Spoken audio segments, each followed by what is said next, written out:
जय हिंद आप सभी को। देखिए हम लोग पॉकेट जीके का साहित्यिक स्रोत देख रहे थे। इसमें हम लोग वैदिक साहित्य, ऋग्वेद ये सब हम लोग पढ़ लिए थे पिछले वाले वीडियो में। ये भी यजुर्वेद पढ़ लिए थे, सामवेद। तो ये तीनों वेद हम लोग कंप्लीट कर लिए थे पीछे वाले वीडियो में। आप लोग वीडियो नहीं देखें पीछे वाले, जाकर जरूर देखिएगा, आपको प्ले लिस्ट में दिया गया है। अगर आप लोग इस चैनल पर नए होंगे तो चैनल को सब्सक्राइब करके वीडियो को लाइक भी कर लीजिएगा। और देखिए आपको पॉकेट जीके बिल्कुल फ्री में पूरा कंप्लीट सिलेबस करा रहे हैं, ठीक है। तो अगर आपको पॉकेट जीके कंप्लीट करना है खान सर का, तो आप लोग हमारे साथ जुड़ सकते हैं। ये पॉकेट जीके है जो खान सर ने बुक लॉन्च किए हुए हैं सामान्य ज्ञान का, वही बुक है, ठीक है। और उसका हम लोग दम चैप्टर वाइज क्वेश्चन कर रहे हैं और थ्योरी कर रहे हैं, ठीक है, आपको पढ़ा रहे हैं। तो आप लोग हमारे साथ जरूर जुड़िएगा, चैनल को सब्सक्राइब करके वीडियो को भी लाइक कर लीजिएगा। अगर आपको PDF चाहिए तो कमेंट कर सकते हैं, ठीक है। तो चलिए स्टार्ट करते हैं। पीछे वाले वीडियो जरूर जाकर देखिएगा इस वीडियो के बाद, ठीक है। देखिए ये आपका चौथा वेद है अथर्ववेद, ठीक है। देखते हैं।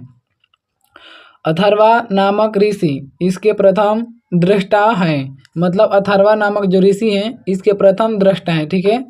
इन्हीं के नाम पर इसे अथर्ववेद कहा गया तथा इसके दूसरे दृष्टा रचयिता आंगिरस ऋषि थे।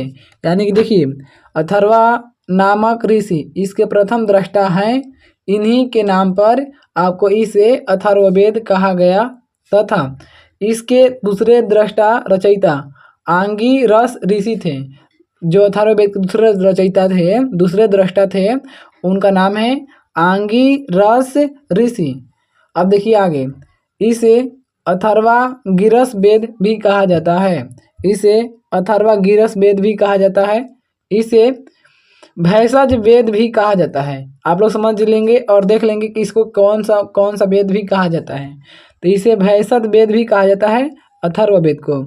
इस वेद में सर्वप्रथम सती प्रथा का उल्लेख किया गया है। यानी कि कहने का मतलब यह है कि जो अथर्ववेद है, तो अथर्ववेद में सती प्रथा का सबसे पहला उल्लेख किया गया है। तो सबसे पहला उल्लेख सती प्रथा का उल्लेख आपका अथर्ववेद में मिलता है। इसकी रचना सबसे अंत में हुई, यानी कि जो अथर्ववेद है, अथर्ववेद की रचना सबसे अंत में हुआ है। इसमें कुल 20 कांड, 731 सूक्त एवं 5987 मंत्र हैं। यानी कि अथर्ववेद में कुल आपका टोटल 20 कांड हुए हैं, 731 सूक्त हैं और 5987 मंत्र हैं। इसमें लगभग 1200 यानी कि 1200 मंत्र ऋग्वेद से उद्धृत हैं। यानी कि जो अथर्ववेद है, अथर्ववेद में लगभग 1200 मंत्र यानी कि 1200 मंत्र आपका ऋग्वेद से लिया गया है, ठीक है। चलिए आप लोग कंप्लीट समझ में आ रहा होगा। आगे देखते हैं। देखिए आप लोग अभी तक वीडियो को लाइक और चैनल को सब्सक्राइब नहीं किए हैं तो कर लीजिएगा। आपको पूरा ये सिलेबस करा रहे हैं और ये अगर आप कोई भी एग्जाम का तैयारी कर रहे हैं तो आपके लिए बेस्ट बुक है pocket GK by Khan sir, ठीक है। यह भौतिकवादी वेद है। जो अथर्ववेद है यह भौतिकवादी वेद है। इसमें सामान्य मनुष्यों के विचारों तथा अंधविश्वासों का विवरण मिलता है। यानी कि इसमें सामान्य मनुष्यों के विचारों और अंधविश्वासों का विवरण मिलता है। इसमें जादू, टोने, टोटके का उल्लेख किया गया है। इसमें चिकित्सा पद्धतियों और औषधियों का उल्लेख किया गया है।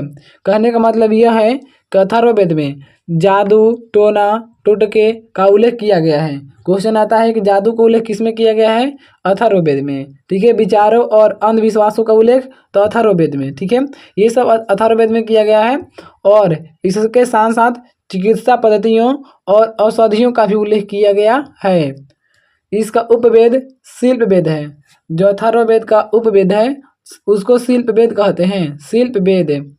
इस वेद में आर्य एवं अनार्य सभ्यता एवं संस्कृति का प्रभाव दिखाई देता है।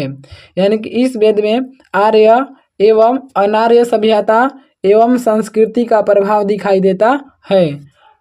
अथर्ववेद में परीक्षित को कुरुओं का राजा कहा गया है। आप लोग इसको याद रखेंगे कि अथर्ववेद में परीक्षित को कुरुओं का राजा कहा गया है। तो कुरुओं का राजा किसको कहा गया है? तो परीक्षित को। ये अथर्ववेद में आपको मिलता है। अथर्ववेद में परीक्षित को कुरुओं का राजा कहा गया है। इसमें साभा एवं समिति को प्रजापति की दो पुत्रियां कहा गया है। इसमें साभा और समिति दो लड़कियों का नाम है, ठीक है, और इन दोनों को प्रजापति की दो पुत्रियां कहा गया है। तो साभा और समिति को किस वेद में प्रजापति की दो पुत्रियां कहा गया है? तो अथर्ववेद में। कौन सा वेद में? तो अथर्ववेद में कहा गया है। पृथ्वी सूक्त अथर्ववेद का प्रतिनिधि सूक्त माना जाता है। जो पृथ्वी सूक्त है वो अथर्ववेद का प्रतिनिधि सूक्त माना जाता है। पृथ्वी सूक्त अथर्ववेद का प्रतिनिधि सूक्त माना जाता है। चलिए आगे देखते हैं। 4 वेदों के एक एक उपवेद भी हैं। 4 वेदों के एक एक उपवेद भी हैं। देखिए, ऋग्वेद का उपवेद आपका हो जाएगा आयुर्वेद। ऋग्वेद का उपवेद आयुर्वेद हो जाएगा। सामवेद का उपवेद गंधर्ववेद हो जाएगा। सामवेद का उपवेद गंधर्ववेद हो जाएगा। यजुर्वेद का उपवेद धनुर्वेद और अथर्ववेद का उपवेद अर्थशास्त्र हो जाएगा। आप लोग इसको याद रखेंगे कि चारों वेदों का एक एक उपवेद भी है। ऋग्वेद का उपवेद आपका आयुर्वेद हो जाएगा। सामवेद का उपवेद गंधर्ववेद, यजुर्वेद का उपवेद धनुर्वेद और अथर्ववेद का अर्थशास्त्र वेद आपका उपवेद हो जाएगा। चलिए आगे देखते हैं। तो ये सब हम लोग पूरा वेद के बारे में जानकारी लिए हैं, पूरा पढ़ लिए वेद के बारे में। चलिए अब हम लोग पढ़ते हैं ब्रह्मांड साहित्य के बारे में। ये आपका टॉपिक है, अगला टॉपिक है ब्रह्मांड साहित्य। चलिए देखते हैं।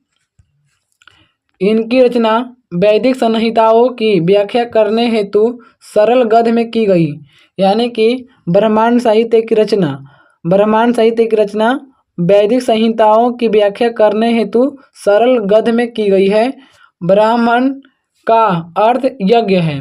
ब्राह्मण का अर्थ क्या होता है? यज्ञ होता है। अतः यज्ञ के विषयों का प्रतिपादन करने वाले ग्रंथ ब्राह्मण कहलाते हैं। कहने का मतलब यह है कि जो यज्ञ के विषय में जानकारी प्रदान कराते हैं, जो यज्ञ के बारे में जानकारी प्रदान कराते हैं हम लोग को, तो उसी को बोलते हैं ब्राह्मण। क्या बोलते हैं उसको? ब्राह्मण। देखिए यहाँ पर साफ साफ अक्षरों में लिखा गया है कि अतः यज्ञ के विषयों का प्रतिपादन करने वाले ग्रंथ ब्राह्मण कहलाते हैं। ऐतरेय में राज्याभिषेक के नियम एवं प्राचीन राजाओं के नाम दिए गए हैं। ऐतरेय जो है, ऐतरेय आपका ब्राह्मण ग्रंथ है। इसमें राज्याभिषेक के नियम और प्राचीन राजाओं के नाम भी दिए गए हैं। शतपथ ब्राह्मण में गांधार, शल्य, कैकेय, कुरु, पांचाल, कौशल, विदेह आदि राजाओं के नाम का उल्लेख किया गया है। यानी कि जो शतपथ ब्राह्मण गांधार है या ग्रंथ है, जो शतपथ ब्राह्मण ग्रंथ है, इसमें गांधार, शल्य, कैकेय, कुरु, पांचाल, कौशल, विदेह आदि राजाओं का उल्लेख है या नाम दिया गया है इसमें, ठीक है। चलिए अब आगे देख लेते हैं हम लोग। ये ब्राह्मण ग्रंथ है, ये आपका ब्राह्मण ग्रंथ है। और यहाँ पर देखिए ब्राह्मण ग्रंथ में यहाँ पर एक तरफ वेद दिया है, इसका उपवेद दिया है, और यहाँ पर देखिए उपनिषद दिया है, ठीक है, और ये उपवेद है, ये ब्राह्मण ग्रंथ है। चलिए समझते हैं। देखिए ये ऋग्वेद है। ऋग्वेद का जो उपनिषद हो जाएगा ऐतरेय या कौशितकी। ऋग्वेद कौन सा उपनिषद से संकलित है? तो ऐतरेय या कौशितकी। इसका उपवेद हो जाएगा आयुर्वेद। ऋग्वेद का उपवेद आयुर्वेद, और ये ऐतरेय एवं कौशितकी ब्राह्मण ग्रंथ से संकलित है ऋग्वेद, ठीक है। अब देखिए यजुर्वेद, यजुर्वेद का उपनिषद आपका हो जाएगा कठ, श्वेताश्वर, इस तैतरेय, मैत्रायणी या बृहदारण्यक, ठीक है। और ये आपका उपवेद हो जाएगा धनुर्वेद, और ये शतपथ एवं तैत्तिरीय ब्राह्मण से संकलित है। चलिए आगे देखते हैं।